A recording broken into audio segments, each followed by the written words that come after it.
Hey, Joey, you look a little upset. Are you okay? What's going on? Oh yeah, I'm fine. I just saw this movie. It was sad, but it was really beautiful. It was called Pan's Labyrinth. I love that movie.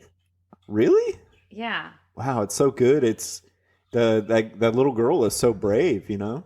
Yeah, I mean, like, going through all of that trouble, like, Yeah. all through the maze and all of that is crazy. And, like, encountering such aggressive and caring individuals in the movie. It's lovely. Yeah, and I thought like all the monster effects were really good and like really scary looking. Yeah, I mean, you can tell that they're puppets, but it was definitely... I don't think that they were puppets. I think it was a mixture of stop motion and CGI.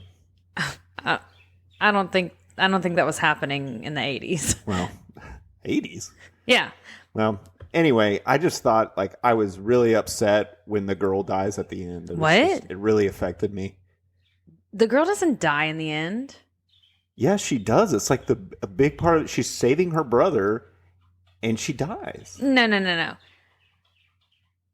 On three, we're going to say our favorite thing about the movie. Ready? 1, 2, 3. David Bowie's bulge. What? David Bowie's bulge? David Bowie, it's a Spanish language film. David Bowie's not in it. What are you talking about? I didn't know David Bowie spoke Spanish. You're talking about The Labyrinth from the 80s with Jennifer Connelly. I'm talking about Pan's Labyrinth. It won an Academy Award. It's in Spanish. Guillermo del Toro. I've never seen that. You haven't seen it? You haven't seen it? No way. You're out of order! You're killing me, Smalls. Fasten your seatbelts. You're tearing me apart! Houston, we have a problem. What we've got here is failure. Conceivable. God damn you all to hell! Hello and welcome to You haven't seen it? The podcast where I force my wife to watch movies she never cared to see. I'm your host, Joey. And I'm a narcissistic asshole captain who kills a little girl, Aaron. That wasn't very good. That was really... That was just like really over the plate. Like, I'm a murderous person. Or not over the plate. Like, really hit us over the head with that one. Mm-hmm. Yeah. Cool. I thought of it in that instant. Oh, okay. Because I didn't think of one earlier. Okay. Well, whatever. You introduced yourself. That's good enough. Yeah. All right. So we've been on hiatus for a little while. It's been a month since we've recorded an episode. Really, a month? Yeah. It feels so icky to say it's been a month. Yeah. Because we were supposed to do this a month ago. Yeah, but November is usually a very hectic month for us. Yeah. And it was extra hectic this year. Oh my gosh, yeah. So we finished our show, and then immediately right after that, 2 weeks later, we go to Dallas for a thespian field trip, because I'm a theater teacher, if you didn't know. And we were in Dallas doing stuff, and we didn't have that whole weekend because I didn't get back until Sunday or Saturday early, or like. Well, really yeah, I mean, there was night. more than that. I mean, I always have a really bad allergy attack this time of year, and I lost my voice for like a whole week. And then we also had a death in the family. Yeah. And we were dealing with that. But our goal with this podcast, it was always going to be bi-weekly. Mm-hmm. But sometimes we don't always do it bi-weekly. So our goal is every year to deliver at least 26 podcasts. And we have delivered on that. Yes. So every episode after this is a bonus episode. Yes. This is our 27th episode of the year. So yes. So for the rest of the year, these are all bonus episodes. Woo woo, bonus episode. So we took a little hiatus, but we're back. Mm-hmm. I'm sure you didn't even notice. Maybe because I don't think anybody's waiting with bated breath for our podcast. Yeah. I don't know. And also another little thing, we are currently, as we record this, celebrating our our seventh year anniversary. I was going to say the 26th because today's the 26th and that's our anniversary. But 7 years together. Yeah, we've been here. We've been doing the thing. Yeah. 7 years. We've been doing the damn thing for 7 years. Doing the damn thing. So how does it feel to be married for 7 years? I mean, it feels like normal. We've been doing it for so long. It's just like. Yeah, it does. Do you feel like our over the 7 years, our relationship has gotten better or worse? I would say it's definitely not gotten worse. It's just different because it's lived in. Like when we first got together, it was happening so fast. Everything was happening. I got pregnant immediately.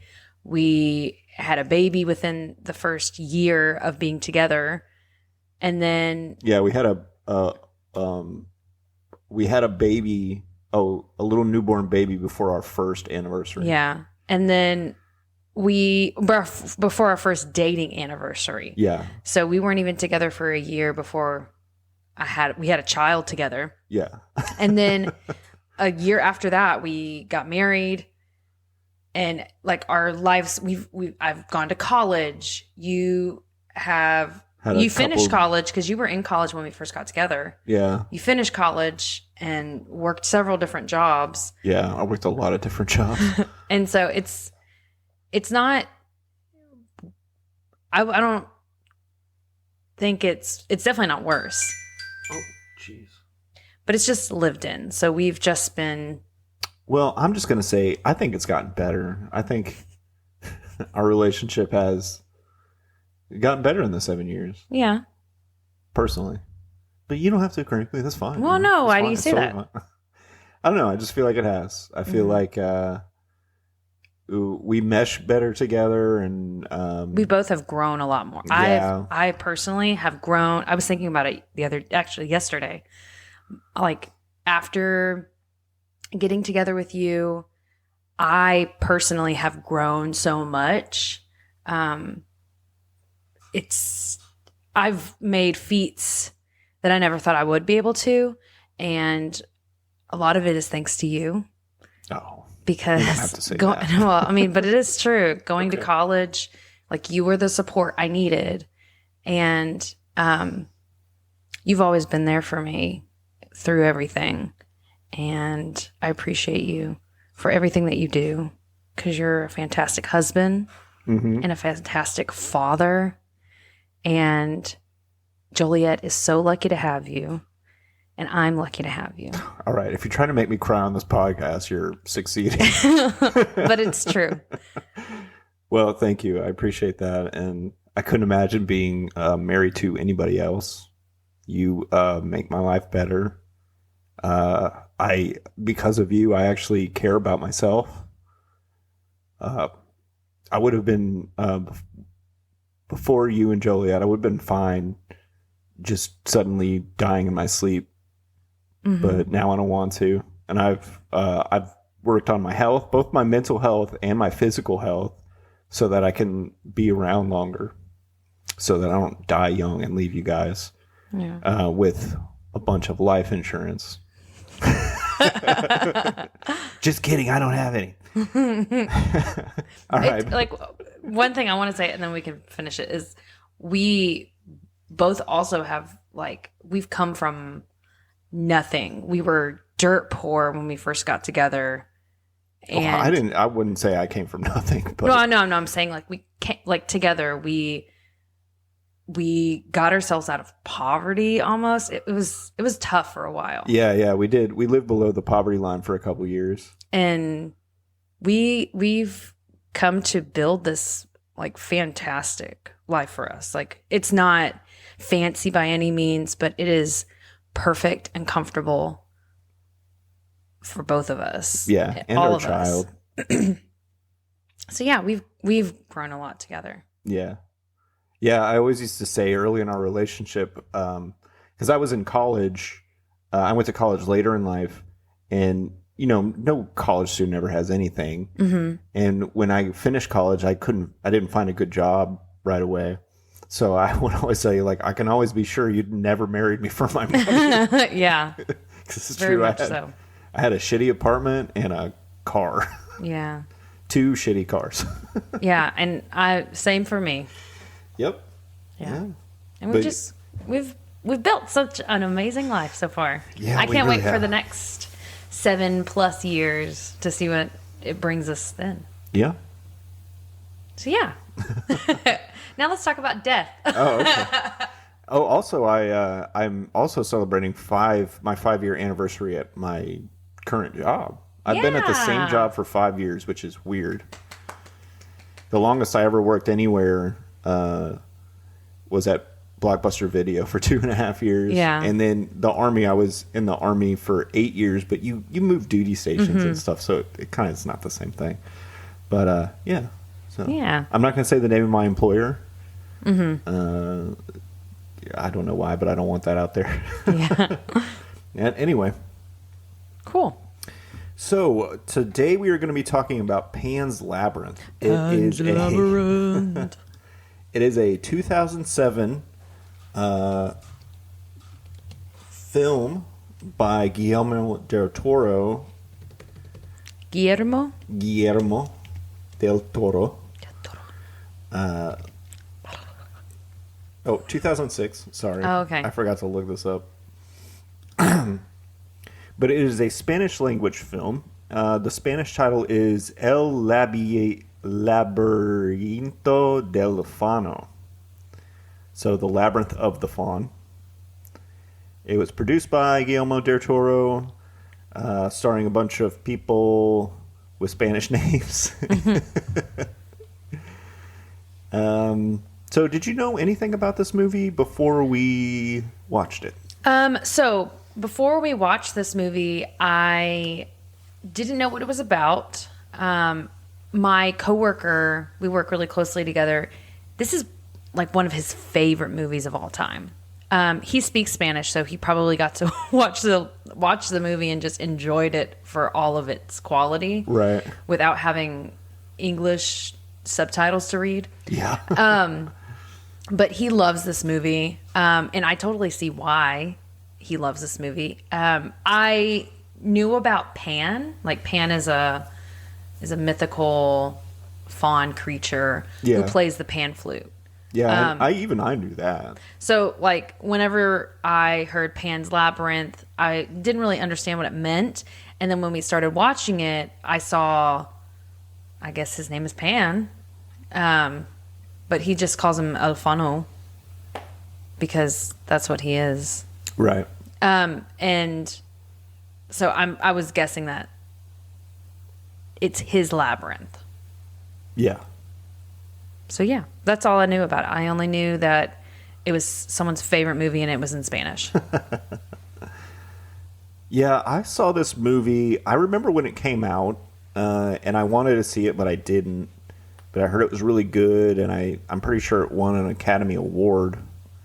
Yeah, it won Best Art Direction. You can understand why. It's beautiful. Best Cinematography.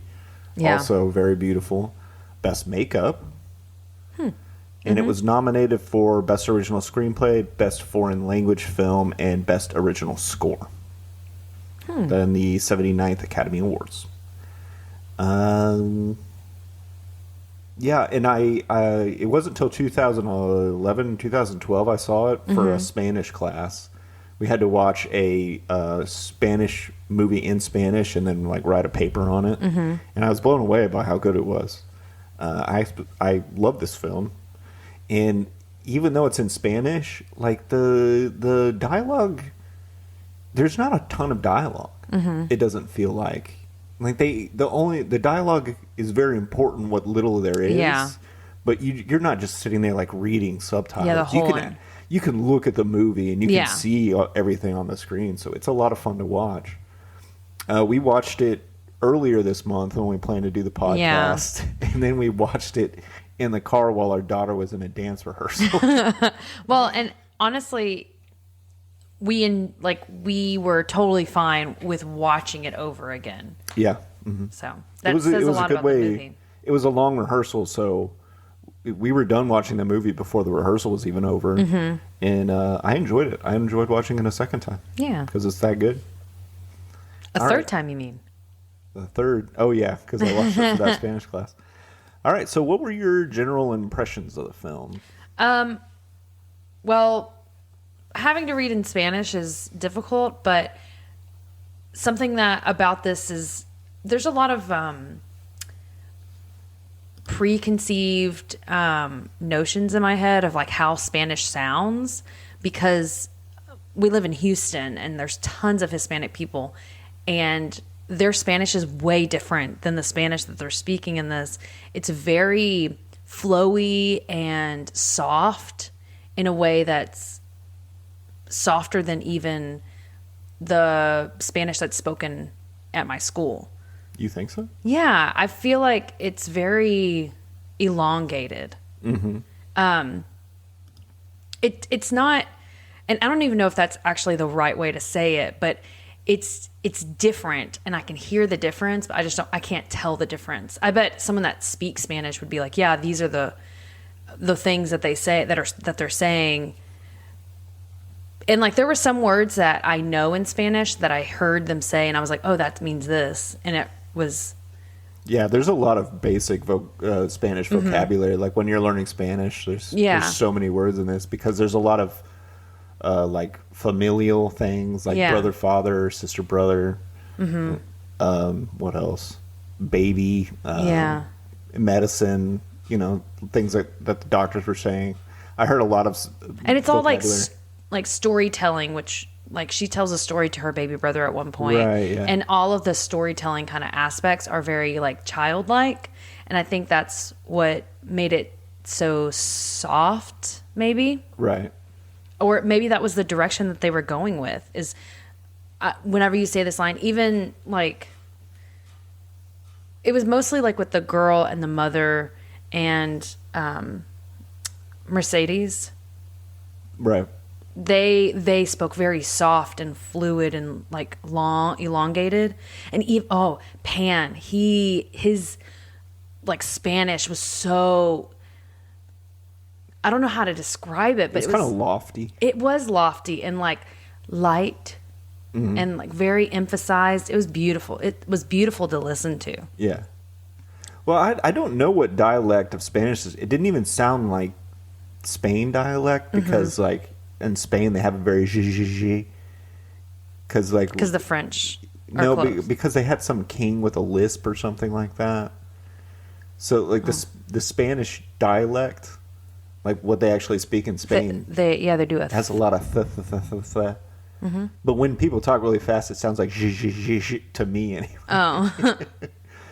But there's a lot of like tongue, like Spanish is a very soft language. It has like a lot of H's. If you look at the pronunciations of the word, there's just a bunch of H's in it. H sounds, yeah. Yeah. So, but this, I don't know. This must be like a European dialect. But and there's probably multiple dialects in Spain.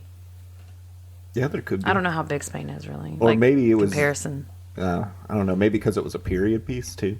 Yeah. Yeah. Yeah, because it's set in 1944, which is actually like right after the Spanish Civil War.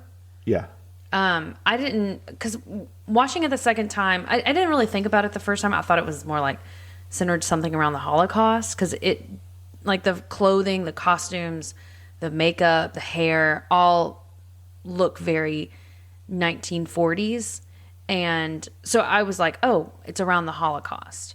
But I was like, I didn't know how Spanish may have been affected by that. And so I didn't really like look into it.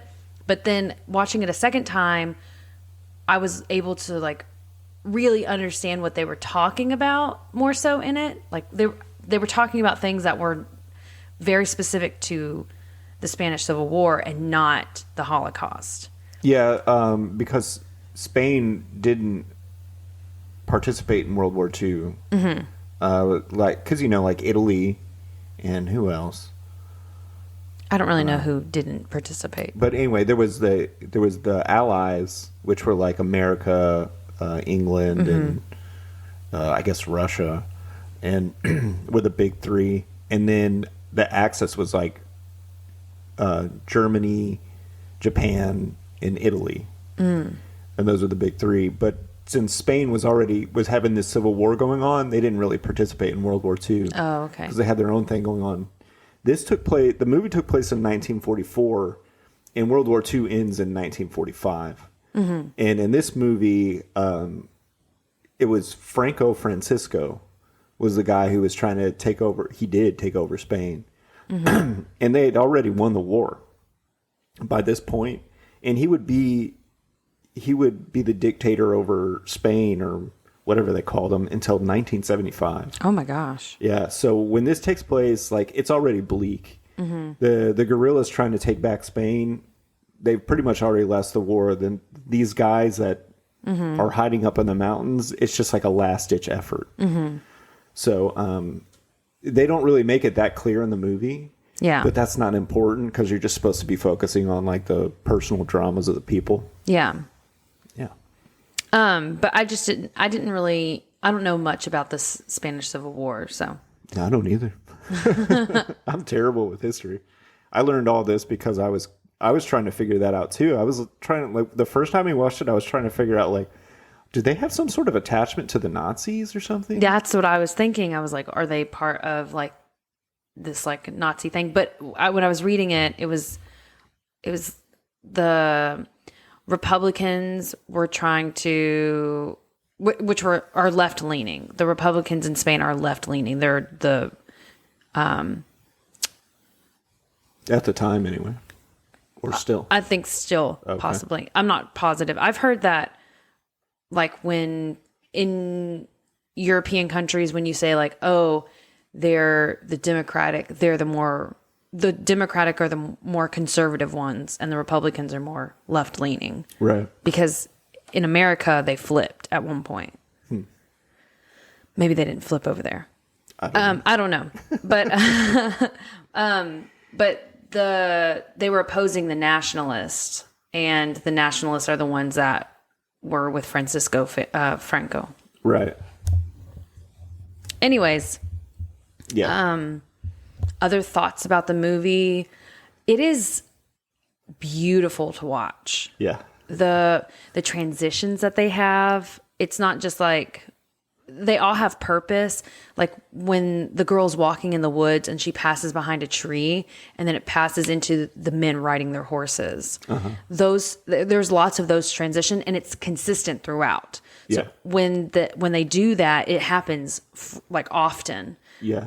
So it was a really nice way to tie the whole film in with their transitions even. You know, a lot of people think that those things, like the cinematographer comes up with those, or the director, those are usually scripted. Those are written into the script, because it makes for a really good script when you're like, okay, you write it in there like, Ophelia walks by a tree. As she passes by the tree, it becomes people riding their horses or something like that. So those things are like those little transitions are really carefully crafted In the story. Yeah, and if you watch, Which it helped, like this, it pushed the story forward. So Yeah. I totally get that. in an interesting way where you don't necessarily feel it happening either. But if you watch a bad movie, every transition is either a fade to black or a crossfade. Yeah. Where it's just like, okay, that scene's over, the next scene. But in a really well done movie, all those transitions are written. Because in my opinion, transitions are really important. Oh, yeah, totally. I mean, even in theater, transitions kill your show. Yeah. And, which sucks, because usually transitions aren't really scripted in the script. They're not scripted. So as artists, we have to figure out how we transition to the next thing. And something that we do in Texas in theater is it's UIL OAP. And we cut a script, which is usually totally against the law.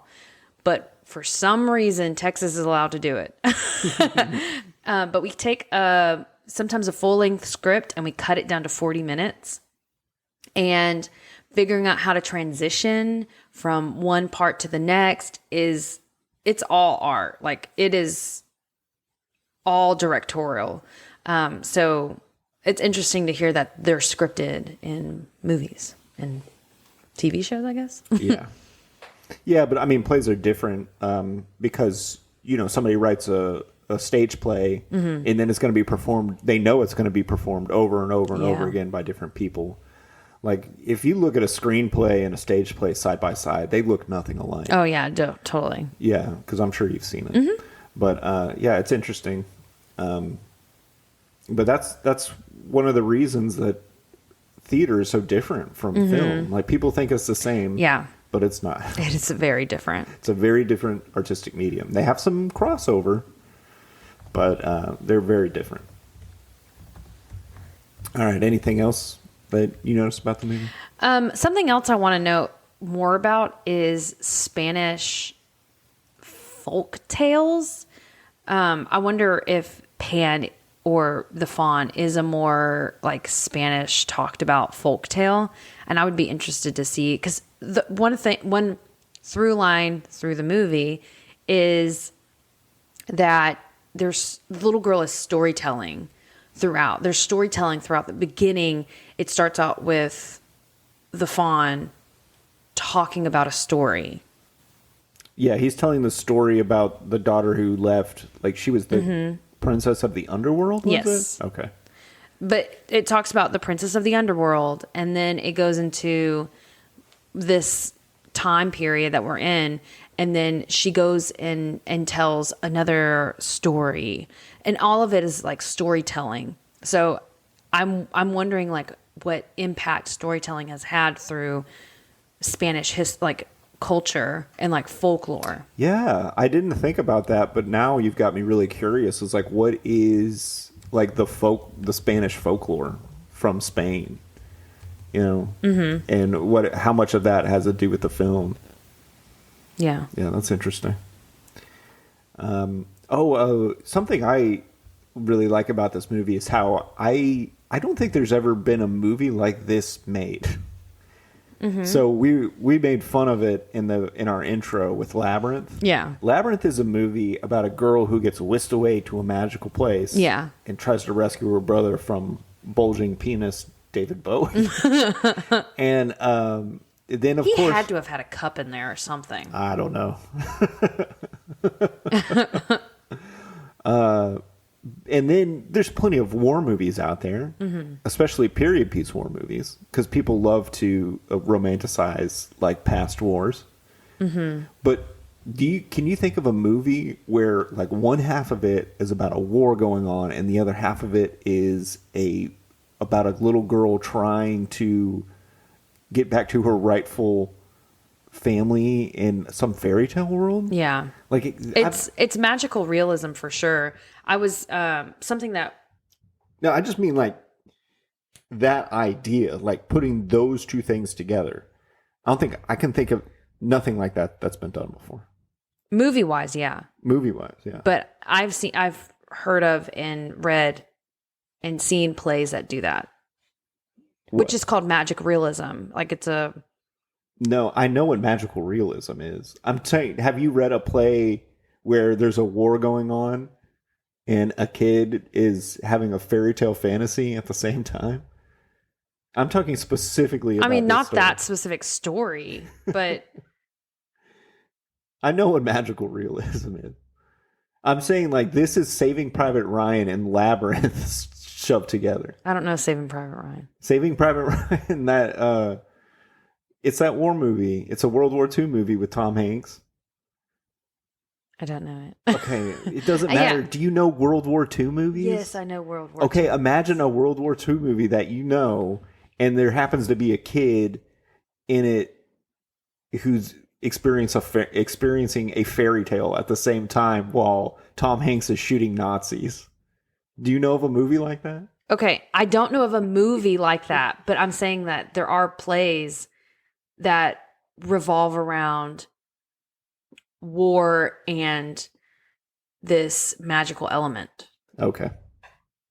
Because it like a lot of them are something centered around childlike fantasies. A lot of them have little kids going through. I can't think of one specifically right now, but I know there's.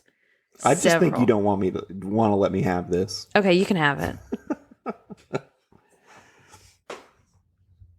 Yeah, but this one thing I did want to talk about was magic realism, which this movie plays with a lot. The idea of we're in this world and there's magic happening that not everyone is experiencing, but the main character does experience and goes through things like that. Right. Or is it a delusion that she's escaped into because she's dealing with a lot of trauma? I mean, you could say that about a lot of magic realism. But I think that's a big part of the movie too. It's like, how much of it is just in her head and how much of it is actually happening. Yeah. Because there's never any point in the movie where other people say like, oh my God. Because usually that happens in a movie where some kid's like, no, there is. Like, the person is real. And everybody's like, no, you're just imagining that. And then at the end of the movie, they see it and they're like, oh my God. Yeah. Santa Claus does exist. That happened at the end of the Santa Claus with... well, I mean, we just... Judge Reinhold. Last year we did Augusta and Noble, which is a play about a girl's parents going through...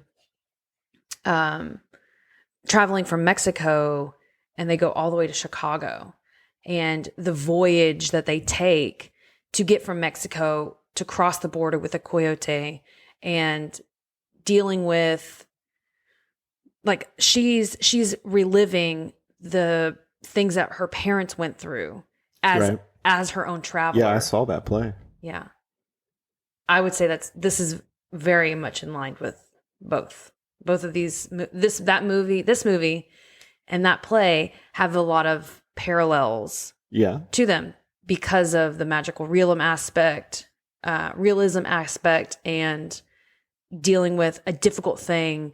So, because her father left before in the play, her father leaves to go back to Mexico, and then he has to make his way back. Right. And she's dealing with the trauma of her father leaving. She's very close to her father. She doesn't know what's going to happen. And she's in Chicago, but she's reliving these moments that her parents went through. Right. Yeah. I remember that play. But it's not quite the same thing. It's like you kind of know that is it's not really happening to her. She is living it and it feels real to her, but she is not. In this movie, it's hard to establish because there is never a point in the movie where anybody else but Ophelia is experiencing the fairy tale. Nobody ever sees the faun or the fairies or anything. Mm-hmm. So, and at the end when she dies, nobody realizes it. Like what was her name? Mercedes just finds her dead body. And that's it. And then they show her in the underworld, back rightfully for your parents. So if you're an atheist like me and you don't believe in the afterlife, it's more sad than it is happy. Because you're just like, well, that's a dead kid. Like this kid tried to save her little brother and now she's dead. And she lost her mom, and she lost her dad and all this other shit. You know what I mean? Yeah. Okay. Okay. Yeah. Do you want to get into the story? Sure. Or do we just want to keep... No, we can keep arguing about whether this movie has been done before. It hasn't been this exact. That's what I'm trying to say. I was being very specific about this story, not a similar concept or an idea of magical realism. I'm talking about this very specific story of... No, I've never seen this exact story. Yeah, that's what I'm saying. Okay. Like a war, there's a war going on, a war movie, and it's mixed with a child's fairy tale.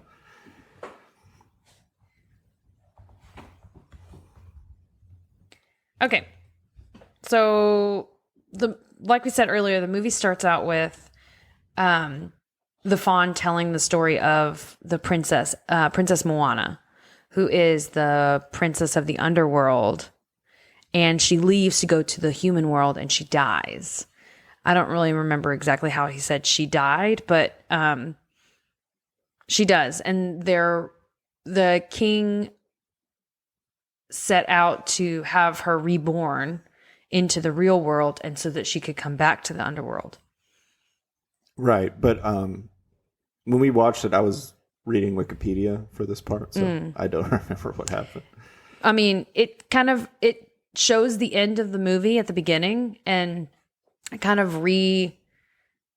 it shows the main character, the little girl, growing, like leaving the underworld. It was very Greek mythology. Yes. Where it was like, didn't Hercules like want to leave? I don't know what they call where Zeus and them lived. He didn't want to. He was forced to. Oh, he was forced to? Yeah. Okay. Well, anyway, same thing, right? So, like, in Greek mythology, these people can leave Olympus, right? Mount Olympus, and they can go live with regular people, and, like, people go in and out of Hades. It felt very Greek mythology of, like, oh, this little girl, she leaves the underworld, and now she can't get back. And that sets us up for the rest of the movie. Usually I don't like opening VO like this because it slaps you in the face with a bunch of information you don't really need to know. But I thought this was effective. Yeah, especially... Oh, I'm sorry, go. Oh, no. I just thought it was effective. That's all. What were you going to say? Something about whenever she, at the end of the sequence, you see her hand dripping blood, just like the end of the movie. But then it transitions, because it doesn't cut, it transitions into the car driving up, and we peek into the car with the girl, and she looks almost identical, or if it's not the exact same character or person. Right. But this is screenwriting 101, because you want to start and end the movie on the same image, but it's just slightly different. So at the beginning of the movie, she's leaving the picture. So at the end of the movie, she's returning, but it's the same picture, right? Yeah. So that's screenwriting 101. So then, but it transitions into the car where we see her with her mother, and her mother's pregnant, and she was pretty far along. And generally, I mean, people's pregnancies are all different, but she kept almost throwing up. Yeah, she was dry heaving. Gagging. And which isn't, some people have morning sickness throughout their whole entire pregnancies, and I'm so sorry for any of those people. But generally, for the most part, it ends within the first trimester. After the first trimester, you don't feel so sick. Your body's more used to you having a baby in there, and it stops throwing up so much. But she's throwing up, or she's gagging and throwing up almost constantly, like in this car. Yeah, well, I mean, they're setting up pretty strongly that she's not doing well with her pregnancy, that she's high risk. But since this is set, many years ago, well over 50 years ago, they can't use, modern lingo to do it. So they're just showing her be sick. But like when you're pregnant, I remember when you were pregnant, and like you would be very sensitive to things that you weren't sensitive to before. So like a long car ride could make you sick. The smell of a certain type of food could make you feel nauseous or something like that. Like pregnancies, it's a weird thing. Yes. Your hormones are going nuts. But it's different because in this, they're showing that she is sick. It's not just pregnancy issues. It is, she's having issues and she's pregnant. Might be because of both. Or might be because she's pregnant. But she's dealing with a lot. And she has to have the person pull over to the side of the road because she's going to throw up. And she gets out of the car, and Ophelia, which is the little girl, she gets out of the car, and she kind of walks around a little bit. She says, don't go too far, or something to that point, so that she stays close by because we're going to leave soon. And she finds this rock, and it looks like an eye. And then she walks into the woods a little bit, and she sees this statue that's missing its right eye. And so she places the eye inside, and this... which is always very satisfying in any movie when somebody like puts a puzzle out in the real world like that. I love it. And what is that? Stick bug? Oh, some sort of mantis or something. Yeah, some kind of praying mantis thing crawls out of the mouth because the mouth is wide open. Yeah. And you hear it before you see it, which I really like. Starts skitter-scattering around. And then you see it and she goes, "Oh, are you a fairy?" And it's like, "What?" It's because she reads a lot of books. And even before her mom stopped, she was talking about reading a book. She was reading a book at the moment. Because you can tell she likes books. And her mom's like, "You should put those away. They're messing with your head." Yeah, because those were the iPads of 1944. Mm-hmm. Stop reading books. They're going to ruin your development. So she says, "Oh, are you a fairy?" And then it flies away. Yeah. And then right now, as the viewer, you're thinking like, "Oh, it's just a bug. It was just a coincidence that it happened." But later on, we'll see otherwise. Yeah. So her mother comes over and she sees that she's like got dirt on her shoes. She's very upset every time she messes up her shoes. Yeah. But she gets back in the car. Yeah, zapatos. She gets back in the car and they pull up to this cabin kind of place in the woods. So all of this has been taking place deep in the woods. Yeah. This is some sort of military outpost somewhere. Mm-hmm. And it's run by some captain who she is married to, because Ophelia's father, her late husband, died in the war, and he was a tailor. Mm-hmm. And then immediately we find out Captain Vidal, who is her new husband, is a, what would you say? Just an asshole? He's a narcissistic, very fastidious, expects things to be like perfect all the time. And like when he gets there, they have a wheelchair for the mom to get in. She's like, "I don't need that. I can walk." And he goes, "Oh, the doctor said you should." Yeah, he's like, "Do it for me." Yeah, then he says, "Do it for me," which shows how like manipulative he is immediately, which is really great. And he's very concerned with the way he looks because he wants to be feared. Yeah, feared, dominant, but like, he brought the wheelchair, so if she walks, it's like, oh, she didn't need the wheelchair, he was wrong. Yeah. Right? And then Ophelia, scared, like, and her mother said, like, call him father.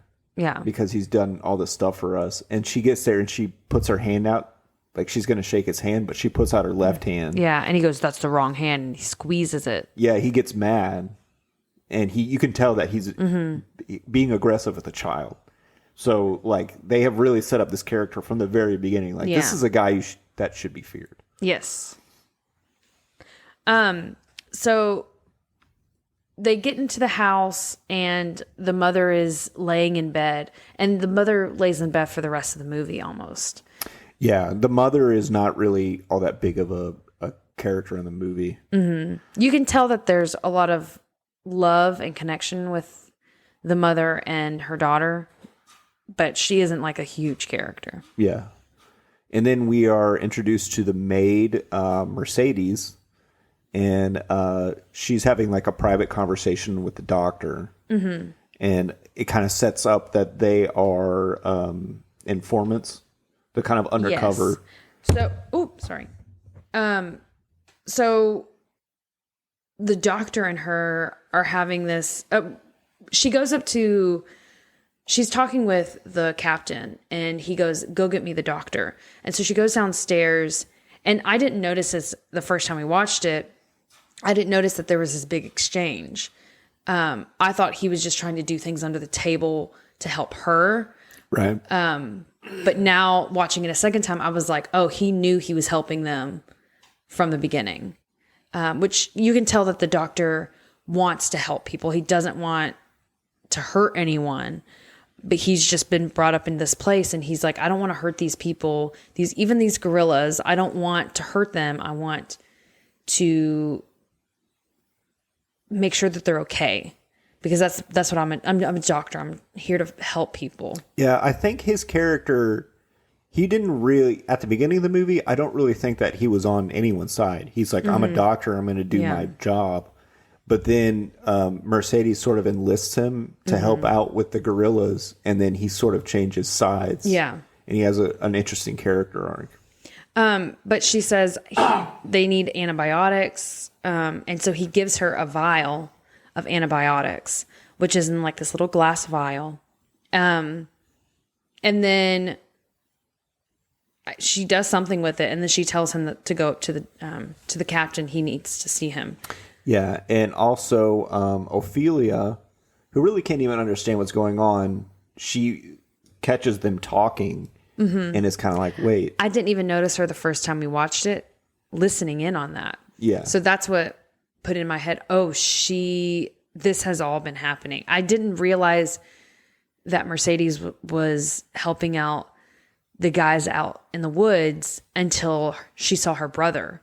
That was the first time that it dawned on me. But watching it a second time, I saw all the little things that she was doing to help her brother out. Yeah. Every time I've watched the movie, I've picked up new things. Because if I had told you what I thought about the movie from my memory from the first time I watched it, it would have been way off from the second time. Yeah. And then the third time I noticed more things. Like this is a movie that gets better from more viewings. Yeah, you could totally watch this multiple times and get a whole new experience out of it every time. Yeah. But also, I want to point out here, it's not obvious right away, but Ophelia hates the captain. Yes. So even if she overheard that and knew what they were saying, she's not going to say anything. Because she doesn't like the captain. Yeah, she wouldn't say anything to the captain ever because she doesn't want to help him. And you can tell, like, even whenever they were in the car earlier, that her mom is like, please just call him dad. Yeah. Because it'll upset him and it'll upset me. So please just do it. Yeah. And you can tell she's like, I don't want to. Yeah. And they kind of set up that she's sort of mischievous, but in a way that's not like, she's not trying to be bad or cause problems. She's just got... She's curious. She's curious. She's got an active imagination. She likes exploring and stuff like that. And it gets her in trouble. Yeah. But she's not a bad kid. Yeah. Right. So the doctor goes to the mom and he starts giving her some type of sedative to help her sleep. But he's just like 2 drops, and then you have to drink this water with 2 drops in it. So it's very diluted. It says he says that she needs a lot of bed rest, essentially. Yeah. So after that, it turns into nighttime, and her mom tells her that I have a surprise for you tomorrow. I'm really excited. And the girl goes, "Is it a book?" And the mom goes, "No, it's better." And so then her stomach starts hurting, and so the Ophelia starts telling a story to the baby. And this is one of those tummy. really cool transitions. She leans over to her mom's belly and starts telling the story, but the camera pans down and inside the womb, and you can see the fetus in there. Yeah. And the fetus is like backlit. It's really cool. And then it transitions again into the fairy tale that she's telling. Yeah. Something about a mountain and a rose. Yeah, but I don't want to get into that. Yeah. She tells a little fairy tale, and it's interesting. So if you want to hear it, watch the goddamn movie. And then after the story's been told, we see her waking up. It transitions into the captain in his quarters. And he's shaving? No, he's not shaving. I think he's just smoking. But the doctor goes in there and basically says, like, this is what's going on with your wife. She needs bed rest, blah, blah, blah. And he's like, the baby needs to be born where the father is. The dad says he needs to be born where I'm at. Yeah. Because he says they shouldn't be here. Yeah, she shouldn't have traveled, essentially. But he's like, no, the baby needs to be with me. Which is and then, so selfish and narcissistic. Yeah. Yeah, every time this guy talks, they're just setting up what a fucking psychopath he is. And I'll get to the point where in the movie where they're like, no, this guy is completely irredeemable. But he says, how are you so sure it's a boy? And he's like, don't fuck with me. Yeah. Which I thought was a pretty great line. But and right before the doctor asks that, someone has come in and it says, hey, we have people, yeah, they found somebody out around the premises, in the woods of the post, around the post. Yeah. And so the captain goes up to them and he's asking all these questions, like, what were you doing in the woods? And they were like, oh, we were just hunting for rabbits. But a lot of the other people didn't believe their story of hunting for rabbits. So that's why they brought him in. Yeah, they were thinking there's a possibility they could be guerrillas, spying or something like that. And it ends with him beating the boy, because there's two of them. There's the father and there's the son. And he takes some type of bottle and starts smashing the son's... brutally beats this guy. He smashes his nose in and he dies. And the father goes, you killed him. And then he shoots the older guy. And what's interesting about when he shoots the older guy is there's a soldier standing behind him. Mm-hmm. And he steps out of the way. He has to step out of the way at the last minute to avoid being shot after the exit wound, which I thought was crazy. Yeah. And then he looks in their satchel and finds a rabbit. Two rabbits. And he's like, next time, search their bags. So he killed them for no reason. Yeah. Because he could have looked in their bags too. Yeah, but he did kill him for a reason. They inconvenienced him. Mm-hmm. And he's making his soldiers also feel like shit. Yeah. Something that's interesting about all the people... that's what I was going to say. That he killed them for no actual reason other than to assert dominance. Right. Okay, sorry I cut you off. No, it's okay. But also, this is the point where you're finding like all the men under him are kind of just like oafish and none of them are psychopaths. Yeah. They're just soldiers doing their job, and they're also not very good at it. Mm-hmm. And they're afraid of them too, which I thought was an interesting dynamic, but also just from a storytelling perspective, whenever you have a war movie, then all the Nazis are bad guys and all the Americans and English guys are good guys. Like there's, but when, soldiers who fought for the Nazis, there was plenty of them who didn't want to be doing that. Mm-hmm. They just knew that they had to. Yeah. And also like all of the propaganda with all of it. Yeah. There's all kinds of stuff. Yes. And they even talk about propaganda with the farmer and his son at some point. I don't remember what it was to, but something about propaganda. Yeah, there was. But then this is the part where Ophelia finds that fairy again. Yeah, so she wakes up and she hears some sounds because earlier when she was laying with her mom before she told the story, her mother asked if you were scared, and Ophelia was like a little bit. And the house is making a lot of noises and it's creaking, and she goes, it's just the wind, it's normal, it's an old house. They make sounds. And Ophelia wakes up to hearing sputtering like all around. That's real good for the mix. Yeah, you're welcome. And so she hears the sound and she wakes up and she tries to wake up her mom, but her mom's out, probably from the sedative. And she puts her feet on the ground and it scampers over her feet, and then she sits back up in bed and then it crawls over top, and you could tell that she's not that scared of it. And she asks if you followed me here, and she asks if you're a fairy, and she shows him a picture, and then the bug turns into a fairy. Yeah, and it was in stop motion too.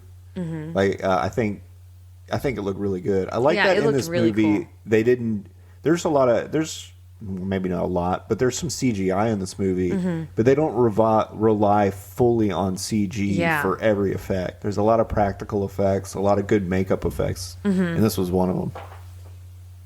Yeah, so this is when she goes with the fairy to the maze where she meets the faun for the first time. Yeah, so the fairy leads her out to the labyrinth and takes her to the center and takes her all the way down. And the faun comes out and he goes, "You're here. You're finally here, princess." Yeah. And he tells her that she is the princess and she has 3 tasks she has to complete before the first full moon. Yeah, and she says something about her father being a tailor, but he's like, no, you are not born You're not a born human. of mortal. Yeah, and it's really cool.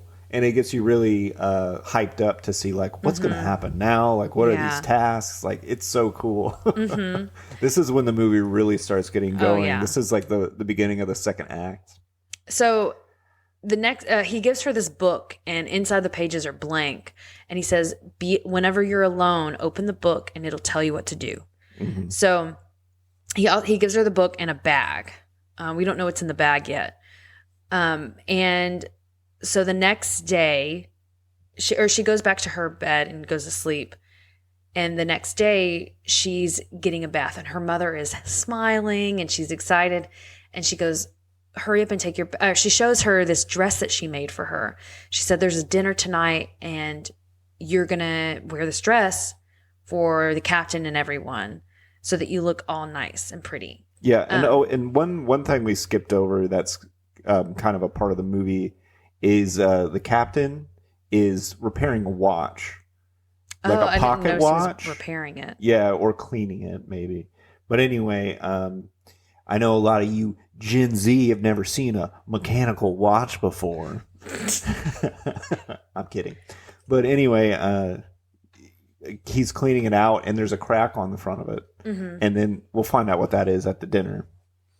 But anyway, she's taking a bath, and she's finally alone, so she pulls the book out from behind the radiator, and it starts filling up with all these drawings and writings and stuff. Well, before she does that, something that I forgot to mention is whenever she first met the faun, he goes, "You have a birthmark on your shoulder to prove that you were born right, you were the true princess." Right. And so she's in the bathroom, and her mom says, "You'll look like a princess." And she goes, "Princess." And she sees the birthmark on her shoulder, which is a moon and a star. And so she pulls the book out and she opens it up, and it shows her this picture of a tree with some other stuff around. It like starts to develop as she's looking at it. Yeah, it tells the story of the, I guess, mission she's about to go on with the frog and everything. Yeah, but they don't really show the book that much. But anyway, she takes a bath, and then her mother comes in and is like, "Look at this dress I made you." She puts the dress on, and she's all dressed up, and she goes downstairs, and they go, "Oh my gosh, you're so pretty. You look so cute," which she did. She looked cute in the dress. Yeah. Very old-fashioned dress, like with a pinafore. Yeah, like Alice in Wonderland with like kind of like what do you very innocent looking. Yeah, very childlike. But with, what do you call that thing? It's a pinafore. Like pinafore. Okay. So she goes outside because she's going to go figure out what that first mission is. She's walking in the woods, and then she starts reading the story or the mission that she needs to do. So the first mission is she has to go under this tree that's dead because a big frog lives there. Yeah, but first, before we get to that, they a bunch of rations and supplies arrive at the post that they're supposed to give out to the people of the village. They're supposed to bring the ration card, and the captain is like, "How many keys are there?" He's talking to Mercedes, and she says there's only one, and he's like, "I'm going to keep it." Yeah, because he doesn't want anyone to be able to get into the rations. So just remember that, and more control. Then they see smoke in the mountains. So Oh, yeah. they ride up there to see what it is, and they find a camp where the gorillas were, but no longer are. Yeah. And he finds a little vial of antibiotics next to their fire. Which, watching the first time, I thought that was the first time we saw the vial. Yeah. But watching it the second time, I realized that the doctor had given her the vial and she had given it to them. Yeah. So if you are an aspiring screenwriter or filmmaker out there, this is why when you watch a movie and they say the same thing 3 times, but different ways, hopefully, if it's a well-written script, is because not everybody's going to catch it the one time you do it.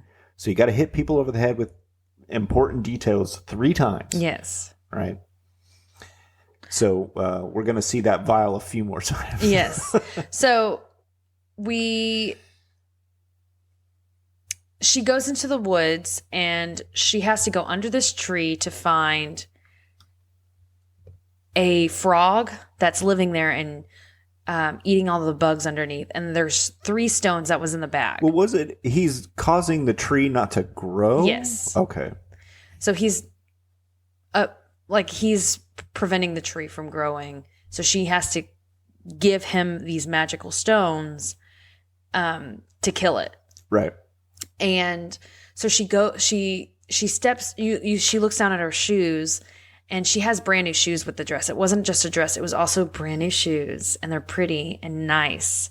So don't mess them up. Yeah. And she looks down at her shoes and they're covered in mud, like thick, goopy mud. And so she's like, okay, I'm in my dress. I can't get it messy.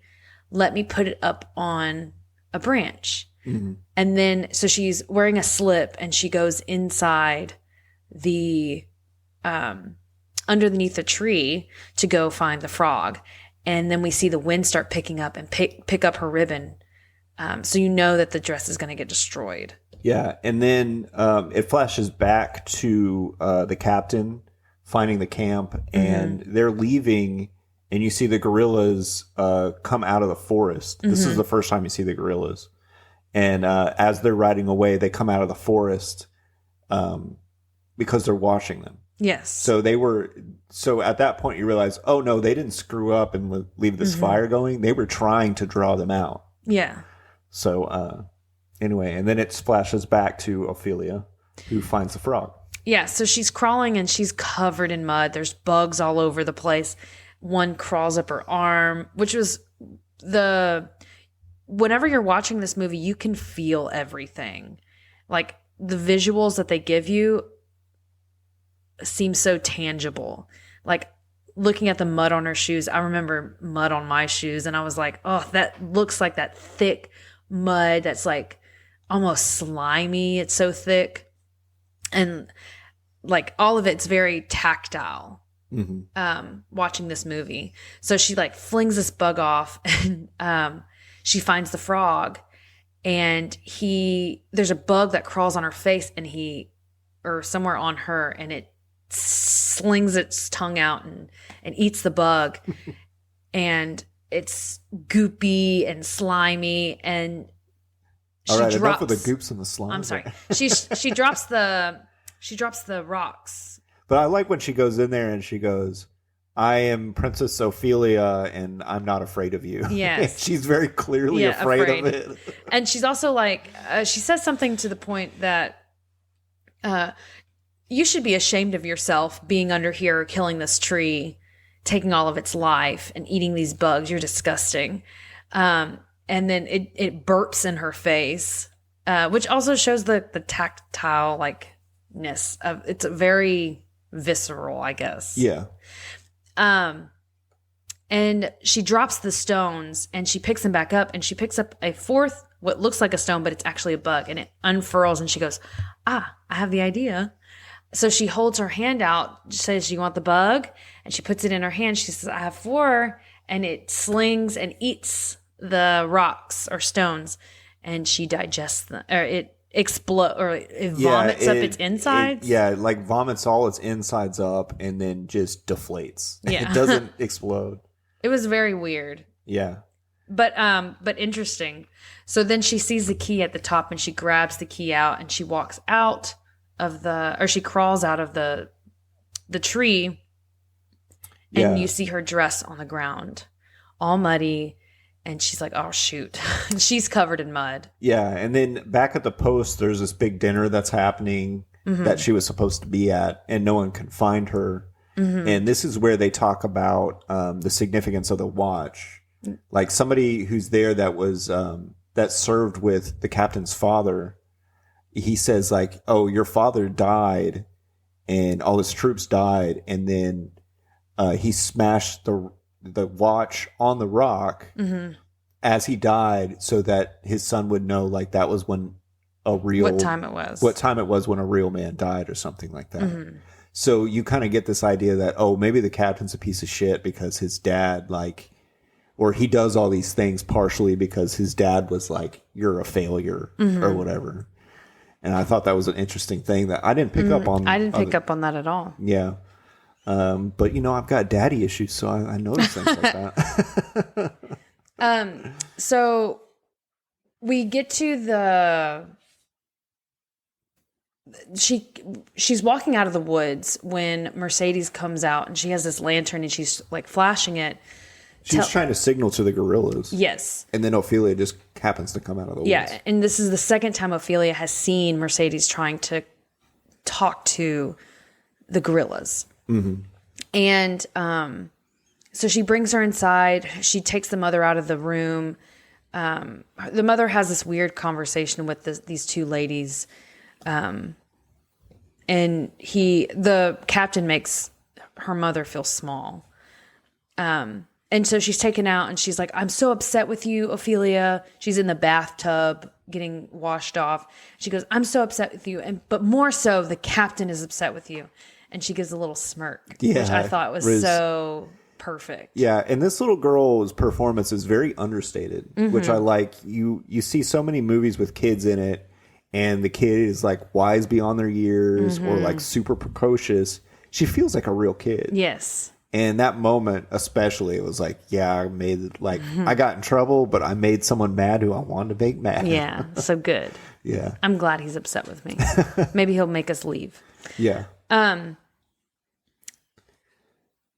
then I don't really remember what happens right after that.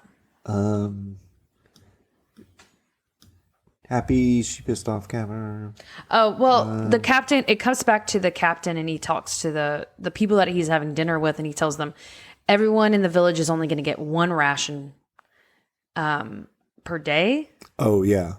So they're very limited. And everyone's like, what, only one? And he says, no matter what size your family is, you get one ration. Yeah, it's because he wants to make sure that they're too weak to be able to fight a war against them. And then he also says... doesn't want them to give food to the gorillas. Yeah, give food to the gorillas, and that he is willing to kill every last gorilla.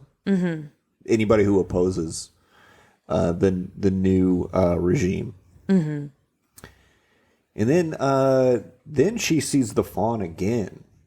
She goes back to basically say that she's completed her mission, and he's very happy. Oh yes, the fairy comes and she goes, take me to the faun, or take me through the labyrinth.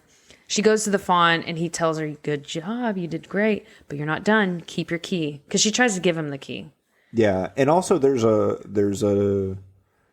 subplot about the moon being full. And that's when she'll be able to go back. Yeah, this is the second time he said, make sure, there's not much time left before the full moon. Yeah. So we need to hurry up and get these things This done. is our, another screenwriting thing, a ticking clock. There's always got to be something that's like, okay, we're on a time crunch.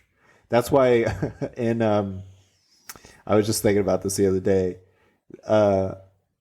In Spider-Man Into the Spider-Verse, when they're watching Kingpin from a vent, and then the Peter Parker says like, watch, he's going to say, you've got 24 hours. And then Kingpin goes, you've got 24 hours. That's a ticking clock. Yeah. And they were like making fun of that device. So that's what the full moon is. Yeah. It's a ticking clock. So he says, keep the key, and she goes back to bed. He gives her chalk too, Oh, right? yeah. He says, you need chalk and the key. And so she goes back to her room, or she goes back to bed. And the next day, we see her wake up and she goes back into the bathroom where the book is. And she's like, okay, well, let me see what's going to happen next. And but before that, we see the villagers have showed up to get their rations. So they've got the barn doors open and people are handing out bread and whatnot. Yeah. So she goes into the bathroom. She opens the book expecting to see what her next task is going to be. But instead, the page fills with red. And it looks like ovaries in a uterus. I don't think you noticed that, but... No, what's a uterus? Did you notice what are ovaries? Did you notice that the shape of it was a uterus? No, because I don't know what a uterus is. I don't. What is that? But it's what holds the baby. Baby? What's a baby? Okay, I'm joking. I know. No, but I didn't notice that. Yeah, but it has like 2 dots on the top, and then it fades to the center, and then it makes like a triangle, and then it drips down the center like a woman's reproductive organs. Right. Which shows that the mother is having issues. And then you hear the mother scream, and she drops the book and runs out of the room, and the mother has blood pouring out of her. Oh, right, yeah. And so she runs out to go get the captain, and he gets the doctor, and they go upstairs. Yeah, and this is when the doctor says, like, she needs to be confined to bed, and I'm going to sedate her most of the time. So she's going to be asleep most of the time. Yeah. And something that's interesting is we never see the captain and the mother ever have any sort of moment together whatsoever. It's just always business between them. Mm-hmm. And he's just concerned with... And even when she tries to, it's disregarded or thrown away. Right. Like whenever they're at the dinner table and she tries to tell them the story of how they met, because the women ask how they met, she even tries to grab his hand, and then he pulls his hand away and goes, they're not delighted with your silly little stories. Yeah, and she was also talking about her first husband, too, so... But I think it was because he wanted to be cruel to her. Yeah, of course. Yeah. Cruelty is the point with this guy. So the doctor sedates her, and then this is also when Mercedes sort of becomes a surrogate mother to Ophelia because her mom's not around. They start bonding a little bit. And then that's when Mercedes takes the doctor to the camp. Yeah, and we found out like there's a guy whose leg is wounded so bad it has to be amputated. And he gives them more antibiotics. And he cuts his leg off. Oh yeah, and then also when they're leaving, Mercedes talks to her brother, and he's like, the doctor had been saying like this war is unwinnable. You guys aren't going to get it back, and he's right. And then she says to her brother like, "Well, do you really think the war is unwinnable?" And he's like, "It might be, but we're going to make it as difficult for him as possible." Yeah, which is something I like about this movie is how the dialogue is like just straightforward, and it's not like he's not going to do some weird speech. Yeah. Like an American movie would, to like that's supposed to be profound and lofty or something like that. You know, I would reference that movie Patton, but you wouldn't get my reference. So the mother has been confined to the bed, and they put Ophelia in a room, I guess, in the attic upstairs. Yeah, I'm not sure where it is, but the attic. Yeah, that sounds about right. So she's upstairs in another room from her mother, and she falls asleep, and then she's woken up. The faun is now in her room, and he makes himself known and tells her, "Why didn't you do the task?" And she goes, "My mother's sick. I don't know what to do about her."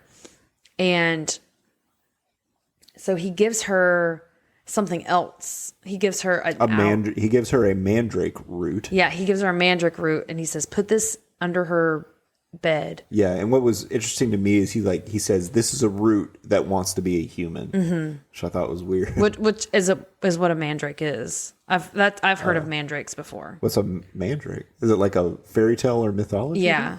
That's interesting. When he said that, it made me think of Mandark from Dexter's Lab, the rival kid genius. But I'm pretty sure it's like a Greek thing. Yeah. So she puts it under But the it's bed. it's a real actual root, and it looks like a person. Like the root, if you look at a root, one of the roots, Okay. it has like a head, shoulders, arms, like a torso, and like legs. So that's why they say it wants to be a person. Yeah, well, she puts it under her bed. She follows the direction. She puts it in a bowl of milk underneath the bed and gives it 2 drops of blood a day. And then that's when she finally goes to look at the book again. And I guess I don't remember what happens with the book, but that's when she makes the door. Yes. Using the chalk. And she goes into this room with a monster who is just not doing anything. He's just stone, sitting at this table full of food. And the faun said, don't eat any of the food. So at first she walks right by. And she even read it in the book. So the faun says it and she read it. Right. Out loud. And then she has to figure out which key. There's 3 doors, and she has a key that will open one. And she figures out which door it is. Do you remember what's in there? A dagger. A dagger. Yeah, that's right. A dagger. An ornate dagger. And then she's like, all right, cool. Mission accomplished. So she's walking back past the table, and she sees all of the food, and she didn't get to eat because whenever she missed dinner. When she got in trouble for not showing up to dinner, she was sent to bed without supper. So Right. she's been hungry. And earlier when the faun gives her the mandrake, it's during the daytime. After everyone has left her room, that's when the faun appears. And she puts the mandrake under her mother's bed with milk and puts 2 drops of blood. And then that night is when she makes the chalk door and goes into the mission. But she sees these grapes, and she, the fairies are like, don't eat it, don't eat it, don't eat it. Like you can tell. But the like, fairies can't speak. So they're But doing like pulling her Tinkerbell hair. shit. They're pulling her hair, like flying in her face, trying to pull her hand. But she eats it, and she's swatting them away. And she eats one grape, and the creature that's over there, you see his hands like spread open, and then they start like, he starts moving because he's been completely statue still this whole time. And he takes eyeballs and he sticks them in the palms of his hands. Yes. And then he opens them up. It was such a cool picture to see this. Yeah. It's funny. Guillermo del Toro has used that in multiple films. Like really? A monster with eyeballs in his. He loves using that for some reason. Because I've seen that before, but I didn't know where. Yeah, it's probably another del Toro film. So she narrowly escapes using the chalk, and she climbs to the floor. And then we found out that a train had been blown up. That they blew up some train tracks while the guerrillas and the captain and all the soldiers go over there to see what happened and then to fix it because they got to get more supplies.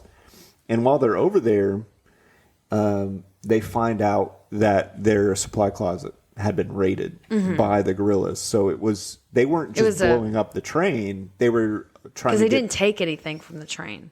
Yeah, because it was a distraction. Yes, exactly. Did they say they didn't take anything from the train? Right. Because I didn't notice it the first time. The second time, because I was like, what is this train that they blew up? But then I noticed that it was the train that was carrying the rations. And he was like, nothing was taken from this. Like it was none of the doors were taken apart or anything like that. It was like it was a plan to get you away.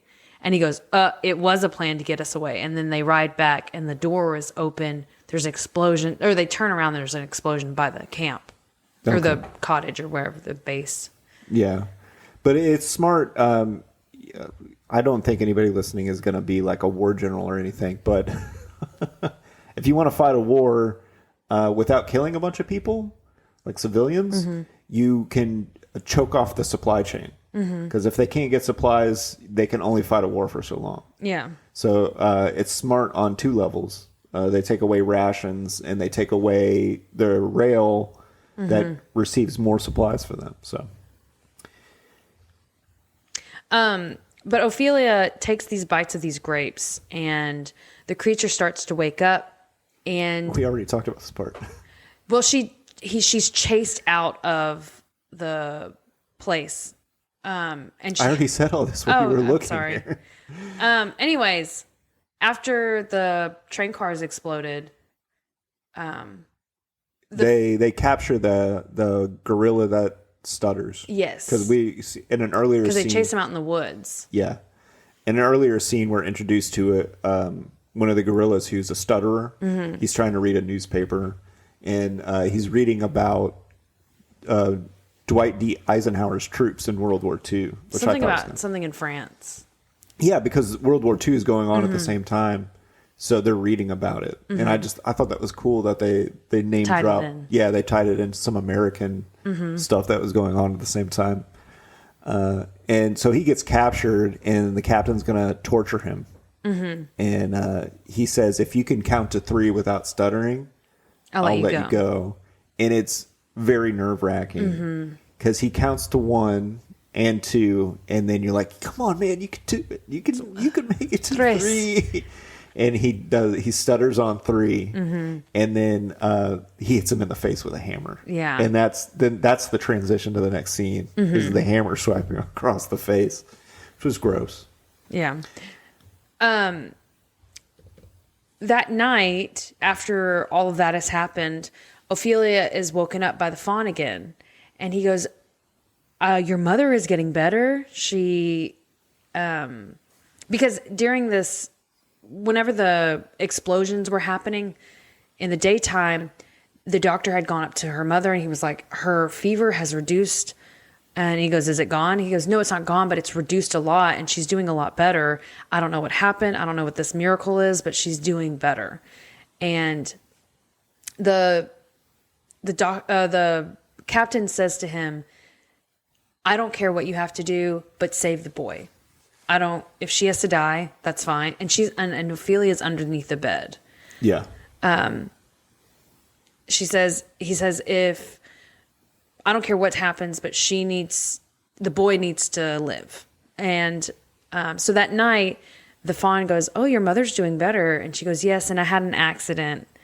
And she opens up the box because the faun gave her the fairies to lead her. The fairy, and one fairy was left because the other 2 had died from the and white pale man thing. So the fairies tell him about the food, and he's upset. So he's like, "No, it's too late. Yeah, like, this is it.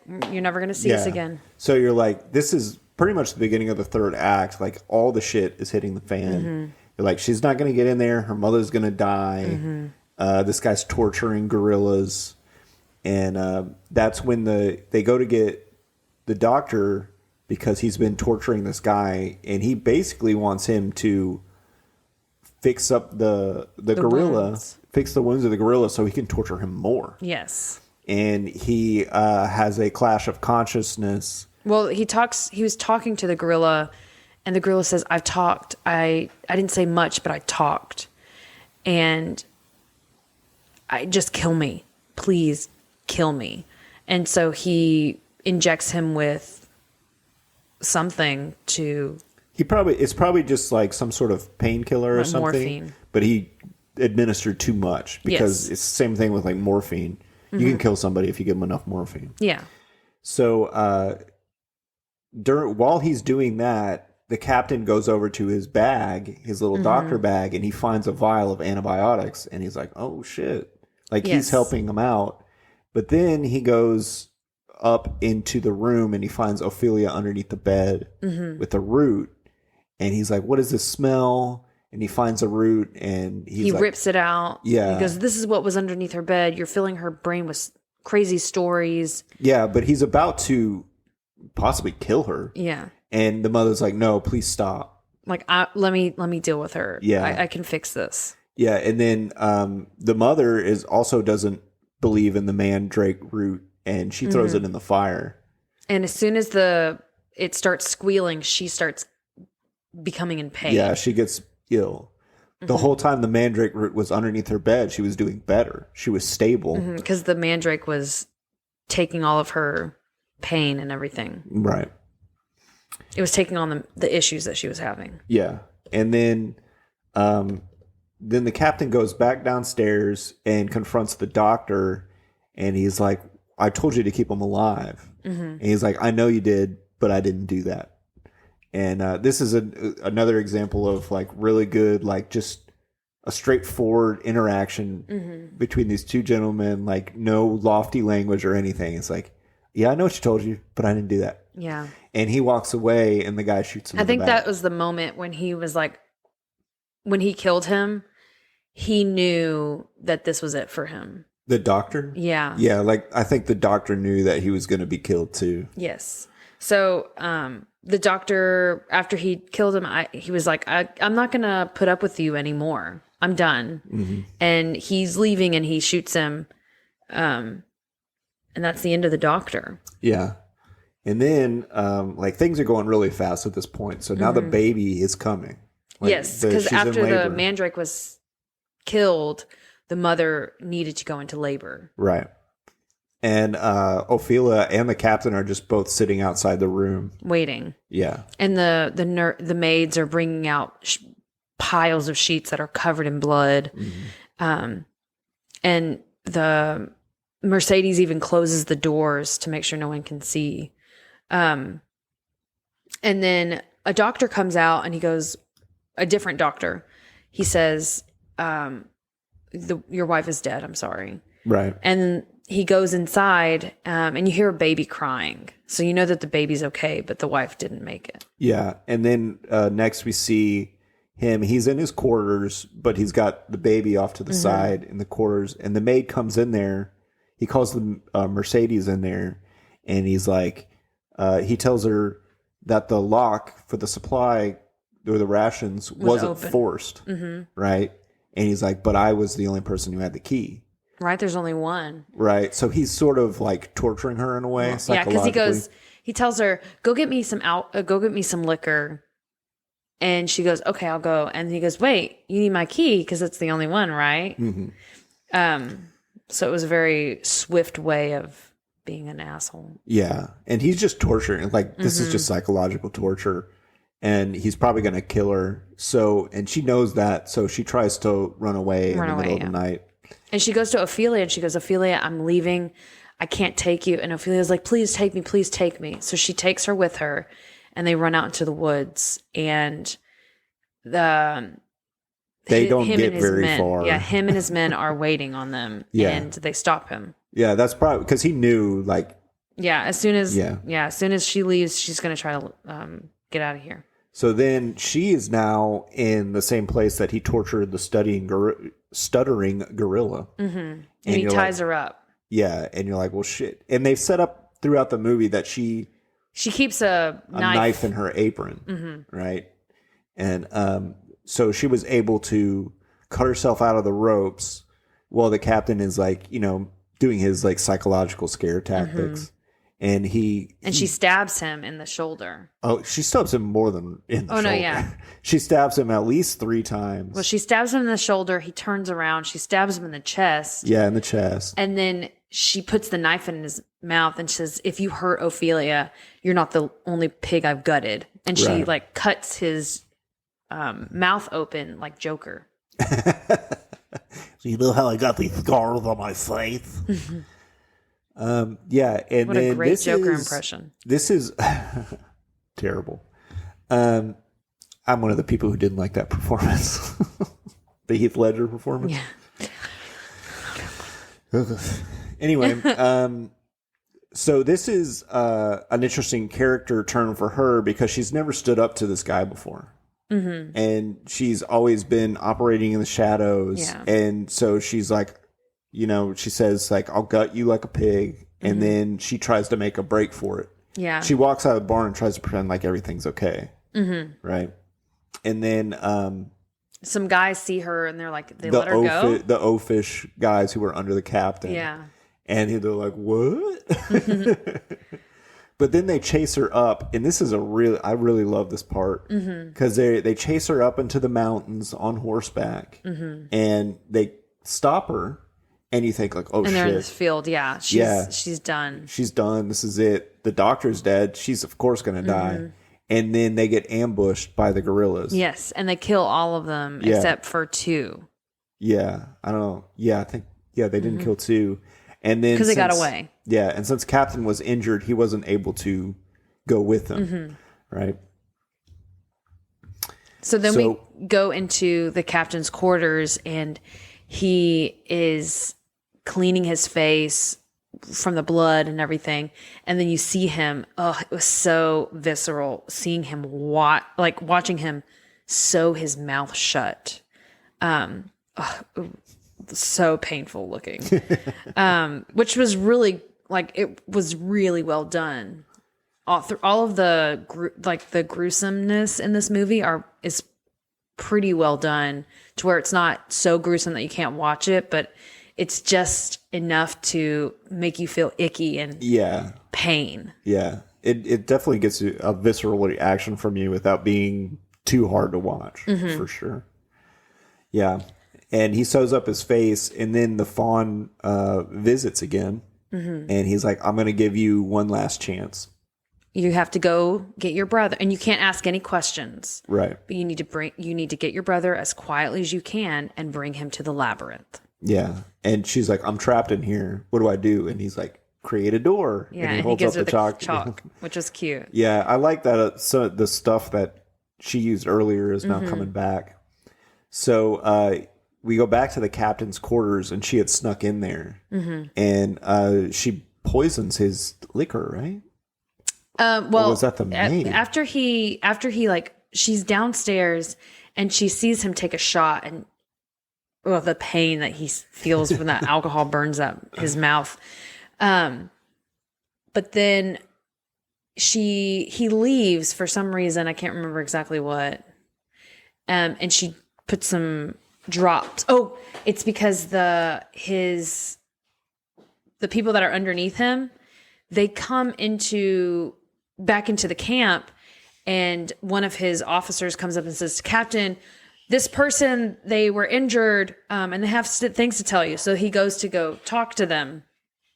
And after he talks to them, while he's talking to the commander or whatever, his under people, she goes and she gives a whole vial full of whatever he was giving her mom. The doctor was giving the mom. Oh, right. And so she turns it around, and then he comes back in the room, and so she hides. But she leaves a little bit of chalk on the table. Yeah, so he finds the chalk. Yeah. And he's like, "What is this doing here?" Yeah, but then he leaves.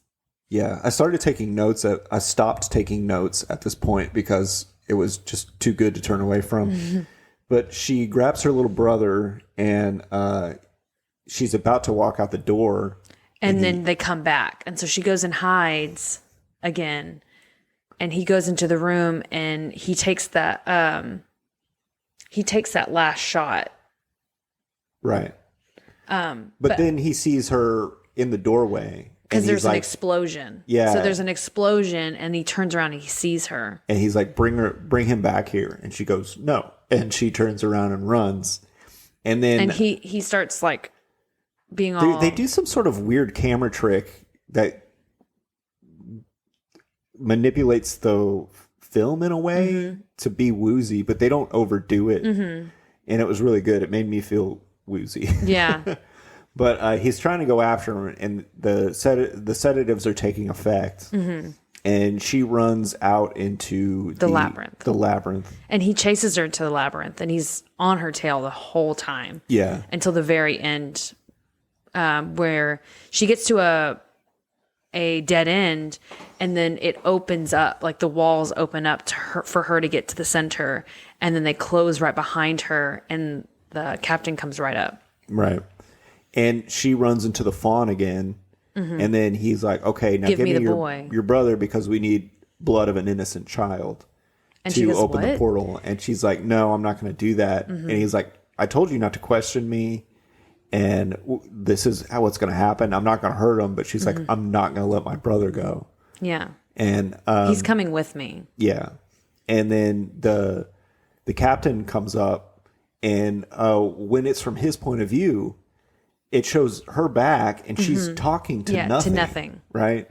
So this is my point I was saying about there's never any other time in this movie where anybody else but Ophelia sees any fairy tale elements.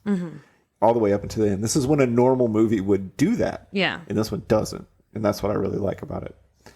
But then he grabs the baby and shoots her and walks off with the baby. And Out of the... And all while this is happening, there's explosions going off, and the gorillas have come in and are taking over. yeah, and they're winning. Yes. And so he has the baby and he leaves the labyrinth, and right at the door, there's all of these gorillas and Mercedes and her brother.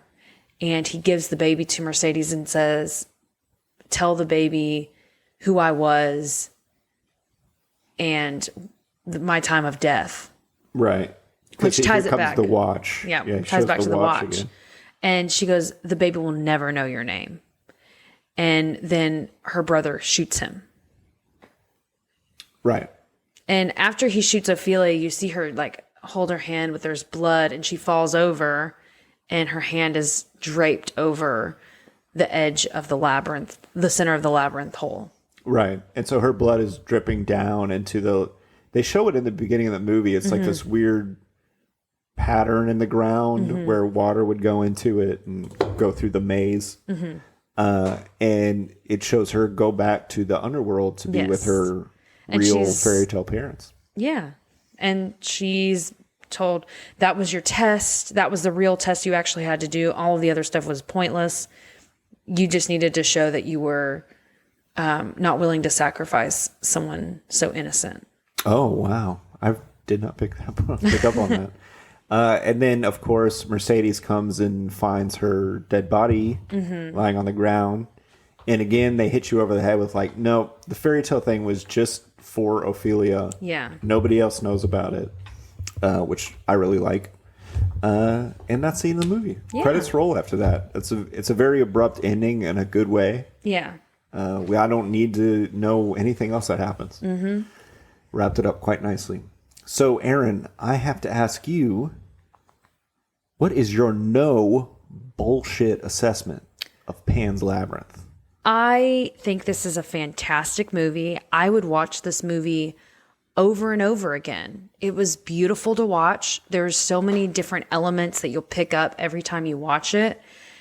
It was masterfully done. I think this is one of my favorite movies now. It's beautiful. And even with it being in a different language, it's not that challenging if you know how to read somewhat well.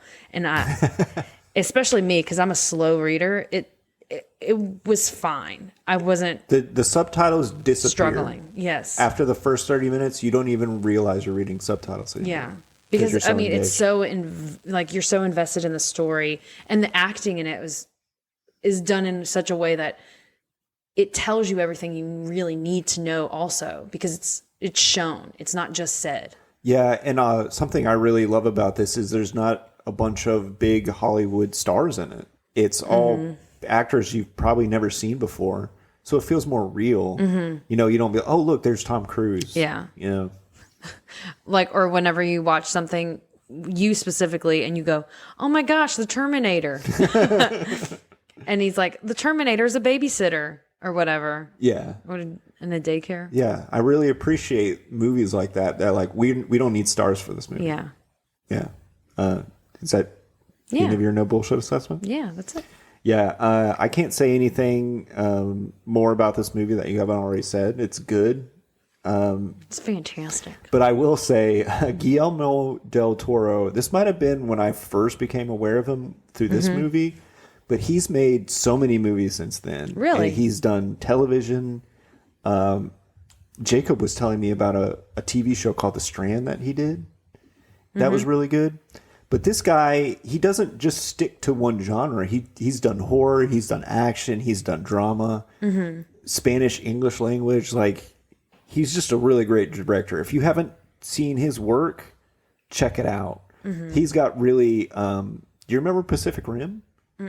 It was just a movie about giant robots fighting giant monsters, and it's so good. It's just a fun time. It's the opposite of this. You said Pacific Rim? Yeah, Pacific Rim. Yeah. He did The Shape of Water. I don't know what it's about, but I've heard of it. And he did Hellboy. Yeah, he does a lot of monster movies. He really likes monsters, but he can do a lot of stuff. He's a really great director. And I think the one thing that we need... The Book of Life, that little cartoon that Joliet liked. Oh, okay. Did he produce it or? I don't know. Okay. But anyway, yeah, check out his stuff. And I think like this movie... He did Puss in Boots. The one thing that we need now is Labyrinth with David Bowie. He's dead. Damn it. Poor thing. We need an English version of Pan's Labyrinth with David Bowie and Jennifer Connelly, and also another person, Please Jim don't do Henson. that. No, I'm trying to ruin this. Nope, that's it. That's all I have to say. So we're going to play a little game before we get out of here, and it's called Does the Kid Die? Oh, no. Bum, bum, bum. So, Aaron, I am going to put a few movies out there. Okay. And I want you to tell me if a kid dies in the movie, right? Whether yes or no. And if you can tell me which kid dies and how they died, I'll give you bonus points. Okay. All right? Bonus points for what do I get if I have a lot of points? A back massage. Ooh. Okay. How many So, points do I need to get for a back massage? I don't know. The points don't matter. What about the points for a butthole massage? A butthole massage. Nothing that a nice butthole massage won't fix. Nothing that a good old-fashioned butthole massage can fix. Okay. So, have you ever heard of a movie called The Good Son? No. It's a movie from the early 90s. It stars Elijah Wood and Macaulay Culkin. Okay. You know who they are, right? Mm-hmm. Well, Are they young? Are they the kids? Yeah, they're the kids, right? So in this movie, does a kid die? Do you get to tell me any of the plot at all? Yeah, I don't really know the movie that well. I'm gonna say It's called, but you know, The it's Book called of Life? It's called The Good Son, The Good Son. and it's a thriller. I will say that. So does a kid die in it? Yes. Which kid dies? Elijah Wood. Oh, I'm sorry. Oh no. Macaulay Culkin, he plays a really bad kid in the movie, and he gets dropped off a cliff by his own mother. Oh my God. Okay. I was thinking okay. I was thinking The Good Son dies. Yeah. We should watch that movie. Okay. That was a real time capsule. There was a lot of movies in the 90s about like bad murderous kids for some reason. I don't know why. Okay. Including that RoboCop 2, which we watched the other day. All right. The Goonies. The Goonies. Have you seen The Goonies? I have seen The Goonies. I know you have. Does a kid die in that movie? No, a kid does not die in that movie. Ding, ding, ding. You are correct. Yay. No children's die in Goonies. Okay. So for our next movie, The Mist. Have you ever heard of this movie? I have heard of this movie. Okay. And it's like these like creatures that are in the mist. Uh-huh. And they're Based like on stuck in a convenience store or something. Yeah. Partially. For some of the movie, they are stuck in a grocery store. So does a kid die in this movie? I haven't seen this in a while. I want to say no, but Oy. It's hard. Because I remember at the end, people walk out, but I don't remember who walks out because the mist is cleared and nothing's there. Right. But I don't remember. I'm going to say yes, a kid dies. You are correct. Yes. Do you know how the kid died?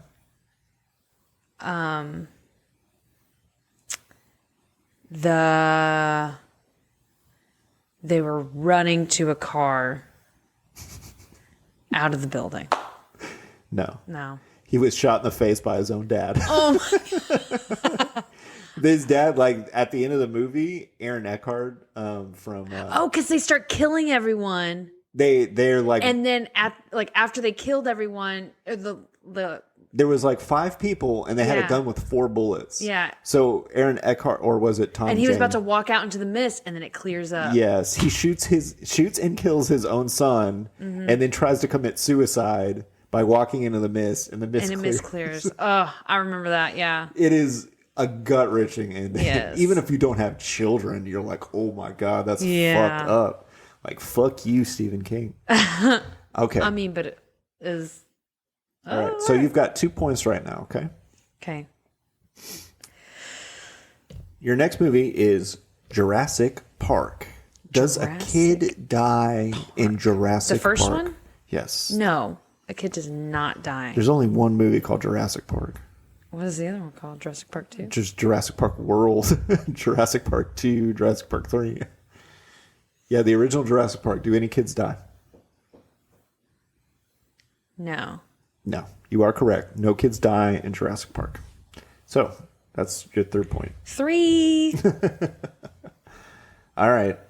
A movie called Train Spotting. You ever heard of this? Train Spotting. Yeah, it was an early film with, what is his name? Ewing. Obi-Wan Kenobi. Mm-hmm. The guy who played Obi-Wan Kenobi. Ewan McGregor? Ewan McGregor. Yeah, I don't know why I blanked on his name. Where he plays a heroin addict, and him and all his friends do heroin. Mm-hmm. Takes place in Scotland. No, he's not a kid. These are adults who do Adult heroin. Adult Heroin addicts. Does a kid die in a movie about adult heroin addicts? I'm going to say yes. You would be correct. Yes. So you've got 4 points now. Do you know how the kid died? No. I have no idea. You want to take a guess? Yes, I'm going to guess. My guess is that one of the people that was on heroin fell asleep and there was extra syringe and the kid was curious and he like injected himself. Or he like got scratched by the needle. I don't know. That's a good guess, but you're thinking a little bit too hard about it. Heroin addicts nod off and are just in the fire. No, they had a baby. And they were doing heroin that they neglected the baby. They came off their heroin and they found the baby rotting in the crib. Oh my gosh. Yeah, it's a pretty fucked up moment. Good movie though. Okay. All right. So our next movie and our last movie is going to be American History X. Have you ever seen that movie? I have not. It's got Edward Furlong and Edward Norton. I think there's some other actors in it. I haven't seen it in a while. Don't look it up. I'm just looking up Edward Furlong. I don't know who that is. He's the kid from Terminator 2. I didn't know that. Okay. But anyway, it's a movie where they are white supremacists. And one of the brothers goes to jail for a long time.